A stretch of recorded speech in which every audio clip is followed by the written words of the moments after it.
If we talk a little bit about first party data, as you mentioned, that's kind of the gold standard, isn't it? Because I think especially for younger generations, as we mentioned, I don't think that they're really interested in points. I think they're interested in Hmm. experiences. And so can you talk about how you use that capture? What are the touch points at the hotel? I know there's tech stacks going on below, but when you Sure. take over a hotel, how do you get them to think about how they get that data and leverage it?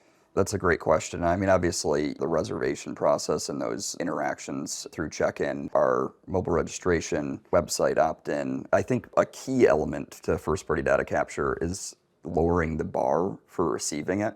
I think so often we're asking for the blood type of the firstborn too, in order for Why? them just to tell us about themselves. I think lowering the bar for engaging with us and then offering some sort of value to them in order for them to engage with us. So whether that's a lassie with some sort of instant gratification, it doesn't have to be always discounts, but some sort of Right. value add for them to provide us with information about them. And then as we're trying to get them to tell us more about themselves, continue down that path. But we don't have to start by asking all of the questions. Start with a low bar and then we can learn more about them. And it's like I'm a communication major. Yeah. So one of the most basic communication principles is peeling back the layers of the onion. And it's all about I tell you something and then you reciprocate and Yeah. eventually we Give, get get. to the core. I think that remains true with how we engage, and that can be through digital engagements or in person. We can't just immediately go to the most personal questions and expect to get much of a response.